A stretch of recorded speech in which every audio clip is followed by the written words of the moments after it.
కుడుతూనే ఉన్నాయి. ఎలా నిద్రపోతున్నారు? పగల్లో ఇంతుండదు. చీకటి పడితే చాలు ముసురుకుంటాయి. మీరిక్కడికొచ్చి ఎన్నాళ్ళైంది? 90 రోజులు నేను ఎన్నోసార్లు రిమాండ్లో ఉన్నాను. నేను కావాలనే హత్యా ప్రయత్నం చేశానని శిక్ష వేశారు. నా మొగుడు చచ్చిపోతే అది హత్య కేసు అవుతుంది. ఇక్కడి నుంచి సెంట్రల్ జైలుకి మార్చొచ్చు.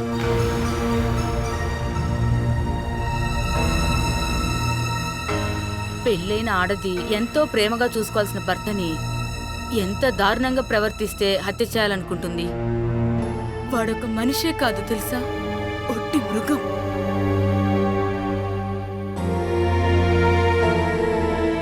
నువ్వు చేసుకున్నవాడు ఉద్యోగం ఏంటి? కసాయివాడు. రోజూ అతను కోస్తున్నది నా శరీరాన్ని, మనసుని మాత్రమే.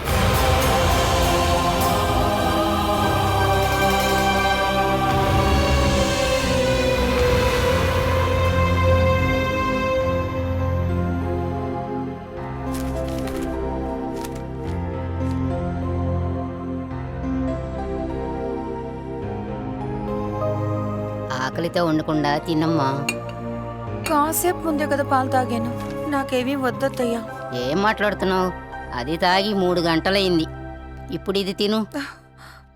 ఇది కడుపులో బిడ్డ పెరుగుతున్న సమయం తెలుసా? 6వ నెల. అందుకే బలమైన ఆహారం తీసుకోవాలి. నేను తింటున్నాను కదా అత్తయ్యా. అలా చెప్తే మాత్రం కుదరదు, తినాలి. ఏంటమ్మా, నీ కోడలికి ఈ మధ్య తింటం నచ్చట్లేదా? ఓ, దీనికి నేను చెప్పలేకపోతున్నాను. ఒక్క గ్లాస్ పాలకి గంట బ్రతిలాడాలి. నువ్వలా మెత్తగా చెప్తే కడుపుతో ఉన్న వాళ్ళకి అర్థం కాదమ్మా. ఎందుకు తినాలో చెప్తే వాళ్ళే అర్థం చేసుకుంటారు. అయితే అన్నీ నువ్వే నేర్పించు.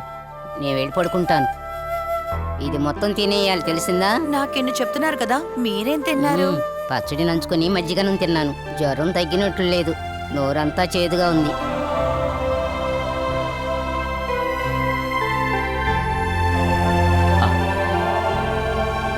కడుపులో ఎదిగే బిడ్డకి శక్తి ఇంకా రంగు గురించి తెలిసేది 6వ నెల మాత్రమే. ఇలాంటి సమయంలో కడుపులో పెరిగే బిడ్డ తోలు విచ్చుకుంటాయి, కదులుతుంది కూడా. ఇప్పుడే కదలడం మొదలు పెట్టేసింది. అలాగా? అయితే లే, నేను చూస్తాను. ఊర్నాయనం, చూడ్డానికి ఇదే సమయమా? కదిలేది నేను కూడా చూడాలి కదా నాన్న. రూమ్కి వచ్చి తెలుసుకుంటే చాలు. అయితే ఆలస్యం చేయకుండా తిను. కృష్ణ, ఏంటమ్మా? కుంకుమ పువ్వు అయిపోయిందిరా. నువ్వు బిడ్డ రంగు గురించి మాట్లాడేటప్పుడే గుర్తుకొచ్చింది. రేపు తెస్తానమ్మా. ఆ, అమ్మ అది కూడా అడిగేసింది. అమ్మ అడుగుతారని కాస్తైనా గుర్తుండాలి. ఇలా వంగును కూర్చోకూడదు, నిటారుగా కూర్చోవాలి. క్లాస్ అంతా పొద్దున్న చాలుగా. చాలుగా? ఇలాంటి సమయంలో వేడి బాగా ఎక్కువైపోతుంది. అందుకే ఇలాంటివి తింటే చలవ చేస్తుంది. ఏంటార్కే, ఈ సమయం ప్రపంచంలో కడుపుతో ఉన్న ఆడవాళ్ళు నేల మీద పడుకునే నిద్రపోతూ ఉంటారు. చలికి కప్పుకోవడానికి చిరిగిపోయిన గుడ్డ కూడా లేకుండా. అదంతా మనం ఆలోచించి ఉపయోగం లేదు నాన్న. ఇంత సంతోషాన్ని ఉపయోగించుకునేటప్పుడు అప్పుడప్పుడు ఆలోచిస్తాను, ఒక పేదవాళ్ళ ఇంట్లో నేను పుట్టుంటే నా పరిస్థితి ఎలా ఉండేది అని. కొద్ది రోజులుగా నాకు ఒకే కలే వస్తుంది. నాకు చాలా నచ్చిన ఎవరు, తన అమ్మాయి నాలాగే కడుపుతో ఉంది. తను చాలా కష్టాలని, బాధల్ని అనుభవిస్తోంది. కానీ ఎవరో అసలు అర్థం కావట్లేదు. ఆ విధంగా కష్టపడే కలలు నువ్వు కనాల్సిన అవసరం లేదు. ముందు వాటిని తీసుకుని తిను. నువ్వు పూర్తిగా తినేయాలి, ఆ తర్వాతే లేచి వెళ్ళాలి.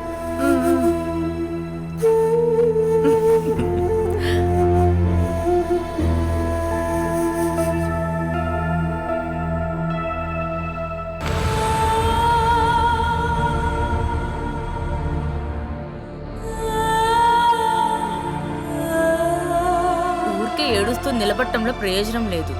తర్వాత ఏం చేయాలో ఆలోచించు. వచ్చి పడుకో. అలసట వల్ల నీకు త్వరగా నిద్ర రావచ్చు. వచ్చి పడుకో.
వేణు లేగు. వేణు లెగోమంటే. వేణు లే. వేణు ఇంకా పెగ్గిపోయి అక్కడ పోయడానికి ఏమీ లేదు, మొత్తం ఖాళీగా ఉంది. వేణు లెగోమంటున్నాను కదా.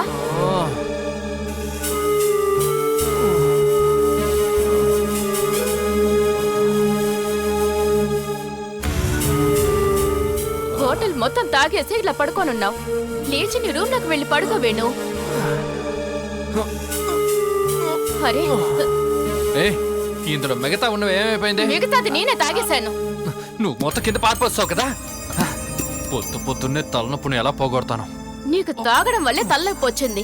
నీలాంటి ఒకరిని కాపాడడం కోసం ఒక అమాయకురాలు వెళ్లి జైల్లో కూర్చొని ఉంది. ఇప్పుడు నువ్వేమో తాగి తందనాలు తొక్కుతున్నావు. 1.5 సంవత్సరం నీతో పాటు జీవించిన నీ భార్య కదా తను. బాల విషయంలో నీకు అసలు అక్కరంటూ ఉందా లేదా? నీకు తన మీద అంత ప్రేమ అంటే నువ్వు కూడా వెళ్ళి జైల్లో కూర్చో. అక్కడికి వెళ్ళడానికి నాకేం భయం లేదు. నేను జైలుకి వెళ్ళాలంటే ఇలాంటి దొంగతనం కేసులో నేను వెళ్ళను. నీలాంటి ఒక మృగాన్ని చంపే వెళ్తాను. చంపవే, చంపు.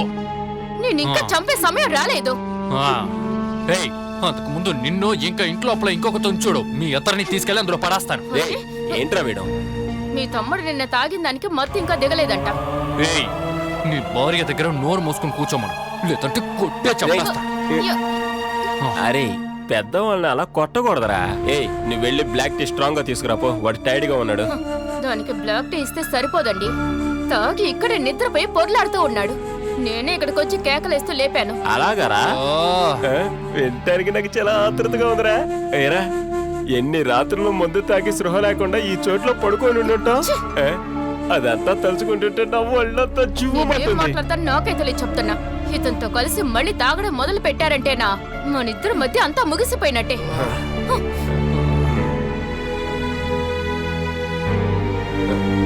ఇదేరా ఈ భార్యలతో సమస్య. మనమేం చేయాలో మనకే చెప్తుంటారు. అసలు నువ్వెందుకురా దీన్ని భరిస్తున్నావు? బయటికి పొమ్మని తరిమేరా. నువ్వైతే అలా చెప్పగలవు. ఎరా మన ఈ యాక్సిడెంట్ పాలసీ ఎందుకు తీసుకుంటాం? మరుసటి రోజే యాక్సిడెంటే ఆ డబ్బు తీసుకోవడానికా? కాదు, ఎప్పుడైనా అవసరం వచ్చినప్పుడు దాన్ని ఉపయోగించుకోవడానికి. అదే విధంగా పెళ్ళాం కూడా ఇప్పుడు మనకు భారంగానే అనిపిస్తుంది. అది మనం ఉపయోగించుకోవడానికి మన జీవితంలో ఒక సమస్య రావాలి. రే తర్వాత బాల విషయంలో ఏ నిర్ణయం తీసుకున్నావు? సబ్జీలకి వెళ్ళి నువ్వు తను చూడాలి, వేరే దేనికోసమో కాదురా. తను దొంగలించిన డబ్బు ఎవరి పేరు మీద ఉందో ముందు మనం తెలుసుకోవాలి. కేసు కోసమని చెప్పి అందులో సగం మనం తీసుకోవచ్చు. ఏరా ఇక పైన తనతో కలిసి ఉంటావని నాకు అనిపించట్లేదు. అందుకని ఆ డబ్బులో సగమైనా సరే నీ పేరు మీద రావాలని నేను అనుకుంటున్నా. అదేంటంటే దొంగతనంగా కోసుకొచ్చిన కాయల్లో ఎంతొచ్చినా మనకి లాభమే కదా.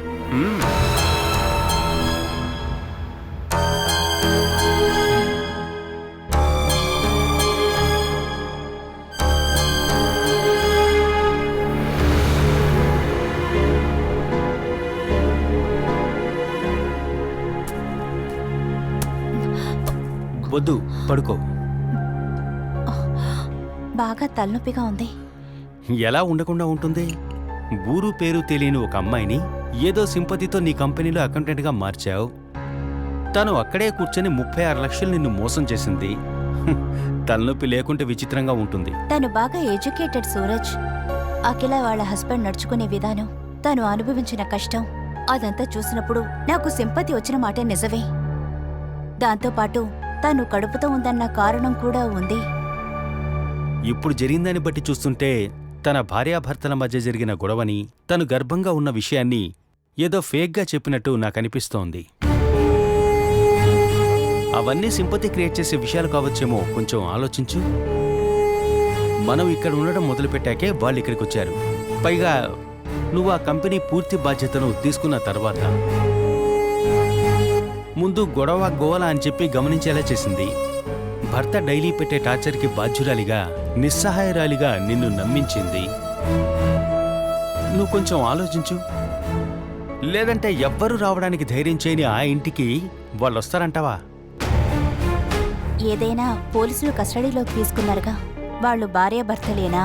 ఈ మోసానికి వెనకాల ఇంకెవరైనా ఉన్నారా అని వాళ్ళు కనిపెడతారుగా. ఇక ఈ 36 లక్షల నష్టాన్ని ఎలా చేస్తావు?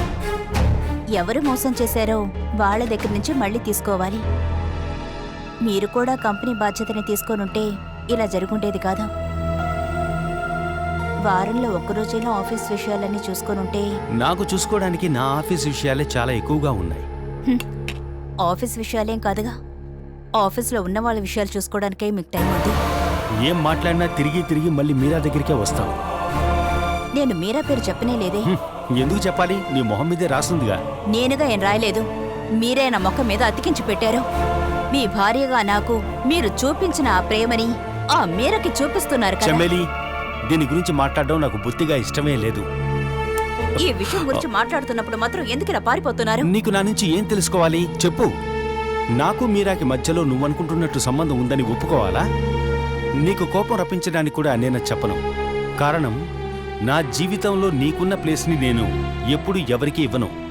నువ్వు కావాలంటే నన్ను నమ్మొచ్చు, కానీ ఒక విషయం చెప్తాను. నా మీదున్న నమ్మకం పోయిందని నువ్వే చెప్పాలి. దాంతో మన మధ్య అన్నీ అయిపోతాయి.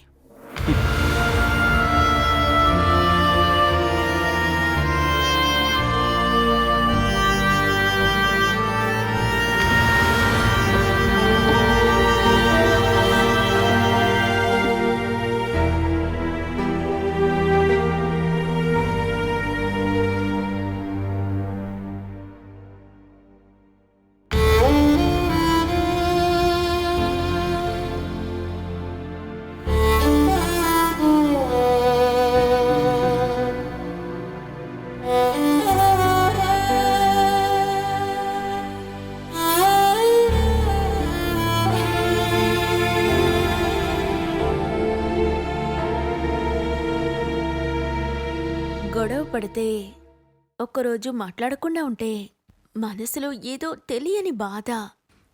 ఆ తర్వాత ఆయన ఒక సారీ చెప్పి నన్ను చూసి ఒక నవ్వు నవ్వితే లోపల సంతోషంగా ఉంటుంది.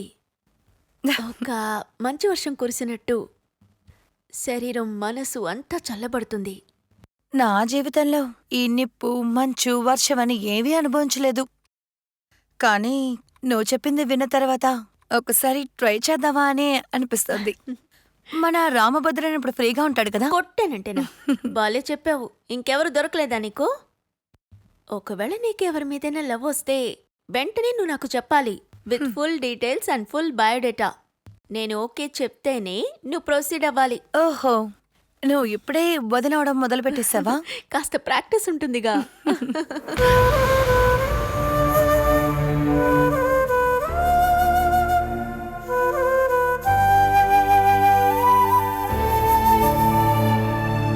నువ్వు ఇంతలా బాధపడాల్సిన అవసరం లేదు. మీ అన్నయ్యకు ఒక ఉద్యోగమేగా, ఖచ్చితంగా దొరుకుతుందిలే. ఇంకా కొద్ది రోజుల్లోపే నిన్ను మేమొచ్చక్కడికి తీసుకొచ్చేస్తాం కదా.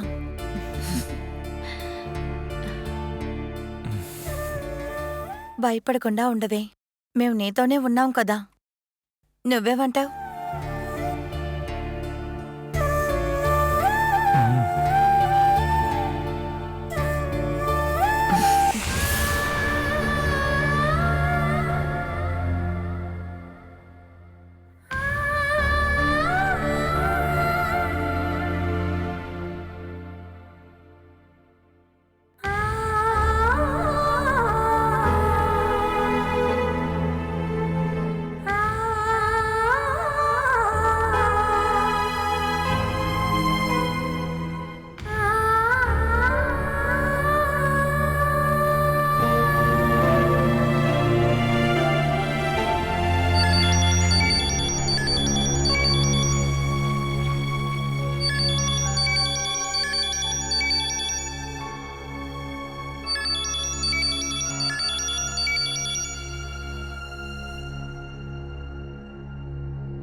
హలో హలో, ప్రీతియే కదా? ప్రీతి, చమ్మిలిని మాట్లాడుతున్నాను.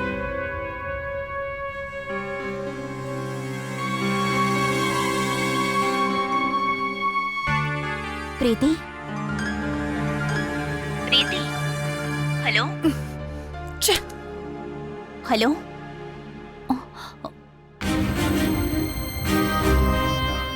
ఎందుకు అంత ఆవేశం? ఎవరు ఫోన్ చేశారు? నేనే కాల్ చేశాను సూరజ్ అనేకి, కానీ తీసింది చమేలి. ఓ, అందుకే ఆవేశమా? తానెందుకు సూరజ్ అనే ఫోన్ ఎత్తుతోంది? నాకెవరైనా ఫోన్ చేస్తే ఆ ఫోన్ నువ్వు తీయవా ఏంటి? అలాంటిదేనా ఇది? మరి వ్యత్యాసం ఏంటి? చమేలి ఎవరు? సూరజ్ భార్య. భర్త చెల్లి ఫోన్ చేస్తే ఆ ఫోన్ని తీయడం అంత పెద్ద పొరపాటు కాదే. తను నాకు శత్రువు. అలాంటి మనిషి నాతో మాట్లాడడం అస్సలు ఇష్టం లేదు. ప్రీతి, ఎందుకు నువ్వు ఇంత ఆవేశంగా మాట్లాడుతున్నావు? తను కోటీశ్వరుడు కూతురు. మీ అన్నయ్యని పెళ్లి చేసుకుని అద్దింట్లో తను ఉంటోంది. ఎందుకు? తను చేసుకున్న తప్పుకి తనే శిక్ష వేసుకుంది. కానే కాదు, సూరజ్ అంటే తనకి అంత ఇష్టం అన్నమాట. అలా లేదంటే డబ్బుతో లక్క మొత్తం సరిపెట్టి ఈ పాటికి ఇంకొకరిని పెళ్లి చేసుకుని ఉండేది. నువ్వు నన్ను ప్రేమిస్తున్నట్టుగా, లేదంటే దానికంటే ఎక్కువగా చమేలి సూరజ్ని ప్రేమిస్తోందేమో. ఇవన్నీ తన నటనే. దూరంగా నుంచుని చూస్తున్నావు కాబట్టి అలా అనిపిస్తోంది. ఆ చమేలిని మన కుటుంబంలో ఒక వ్యక్తిగా ఆలోచించి చూడు, అప్పుడు నీకు కూడా నచ్చుతుంది. సరైన నిర్ణయం తీసుకోలేని ఒక వయసులో తనకి జరిగిన తప్పుని తలుచుకుని నువ్వు తనని క్షమిస్తావు. తన్ని ఖచ్చితంగా నేను క్షమించను. మా కుటుంబాన్ని అవమానించినందుకు, సూరజ్ అనేని ఏమర్చినందుకు అన్నిటికీ తగ్గ శిక్ష ఈ జన్మలోనే అనుభవిస్తుంది. మాటలు కత్తి కావు, కాకపోతే కఠినమైన మాటల వల్ల గాయాలు తగులుతాయి. కాబట్టి మాట్లాడే ముందు ఆలోచించు. అలా లేదంటే మనకి బాగా దగ్గరైన వాళ్ళకి ఆ మాటలు గాయంగా మారిపోతాయి.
మేడం, రాను రాను భోజనం కొలత తగ్గిపోతుంది. ఈసారి వచ్చేటప్పుడు భోజనం మిషన్ తీసుకొనిరా. పద.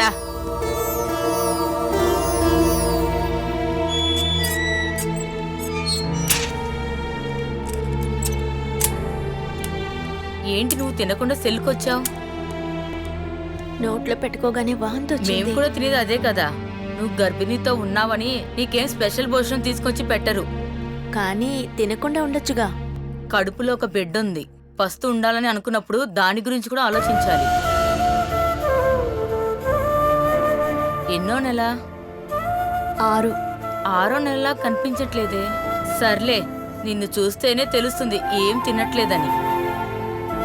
నీకు అమ్మా నాన్న సొంత వాళ్ళు ఎవరు లేరా? ఎప్పుడూ రిమాండ్లో ఉన్నవాళ్ళని చూడటానికి అమ్మా నాన్న, ఫ్రెండ్స్, సొంత వాళ్ళు అందరూ వస్తూ ఉంటారు. అలా నిన్ను చూడటానికి ఇంతవరకు ఎవరూ రాలేదు. అందుకే అడిగాను.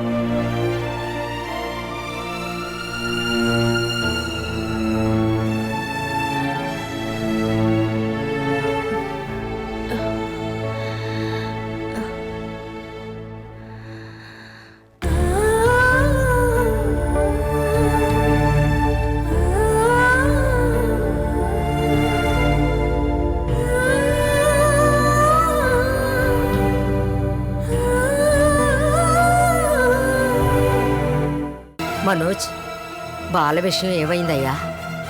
అదొక దొంగ కేసని తెలిసింది, కానీ ఎవిడెన్స్ బాలాకి వ్యతిరేకంగా ఉన్నాయి. కంపెనీ బిల్ నుండి ఒక కస్టమర్ బిల్లు మొత్తం తప్పుగానే ఉండింది. అయ్యో, గర్భిణీతో ఉన్న అమ్మాయి చెయ్యని నేరానికి జైల్లో ఉండడం నేను అస్సలు తట్టుకోలేకపోతున్నాను. నేను వెళ్ళి లాయర్ని కలిశాను. రిమాండ్ ఒక టైం పూర్తయ్యేలోపు జామీన్కి పిటిషన్ వేయచ్చంట. 36 లక్షలు కూడిన ఒక స్కామ్. అది కాకుండా పేరును మార్చారు. బాల అసలు అఖిలాండ పేరుతో ఎందుకు జాబులో చేరిందో అర్థం కావట్లేదు. చిన్నప్పుడు ఆ పేరుతోనే తను పిలిచేవారు. డబ్బు కొట్టేయాలనుకుంది కాబట్టి ఆ పేరు పెట్టుకుంది. జయ, ఇప్పుడు జైల్లో ఉన్నది నీ సొంత చెల్లి. దానికి అవమానాలు బాధలు నాకన్నా మీకే ఎక్కువ ఉండాలి. దాని ఒక్కదాని వల్ల మీరు చెప్పేదంతా అనుభవిస్తూనే ఉన్నాను. మనోజ్, వీలైనంత వరకు తన్ని జైలు నుంచి విడిపించడం చూడు. జామీన్ దొరకడం చాలా కష్టమ్మా. మరేం చేద్దాం మనోజ్? నాకు తెలియదుమా.